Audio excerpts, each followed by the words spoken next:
Bonjour, je m'appelle Claire-Marie, je suis psychologue, chamane, chercheuse.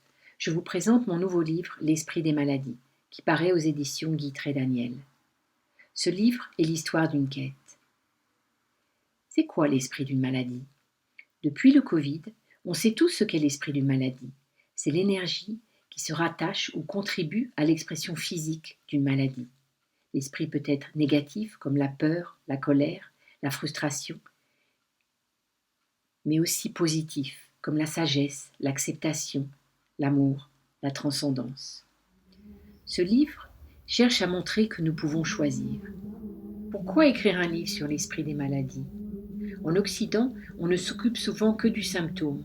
On pense à soigner le corps, mais on ne cherche pas à guérir l'âme. Dans l'Antiquité grecque, on soignait avec le message du dieu Asclépios. Les patients se rendaient dans son temple et l'invoquaient en rêve. En écrivant ce livre, j'ai voulu contribuer à réveiller cette partie de nos mémoires, créer un espace où le lecteur pourrait se laisser prendre et écouter la maladie différemment. Quels sont leurs messages? Les maladies sont des vibrations. Elles nous relient dans une toile. Cette toile est souvent tissée de peur. Mais si on ouvre notre cœur au message que la maladie vient nous délivrer, alors nous transformons cette toile énergétique.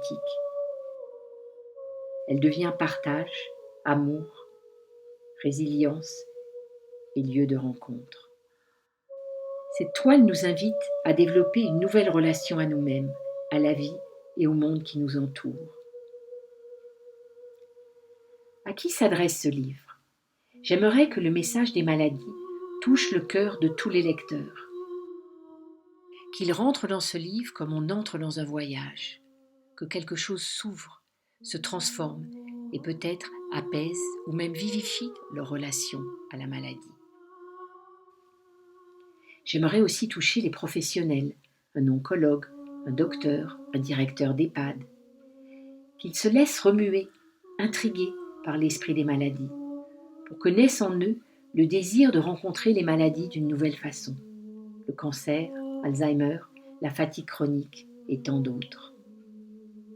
En résumé, que ce livre soit comme une étincelle qui allume des foyers où l'intelligence de notre esprit, celle de nos cœurs, se rejoignent et éveille une nouvelle forme de pensée sur la maladie.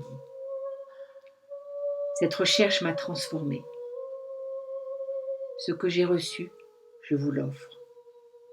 Des terres britanniques à la Suède, de la France jusqu'à la Grèce et le Népal, je vous invite dans ce récit à suivre le chant de mon tambour pour aller écouter l'esprit des maladies.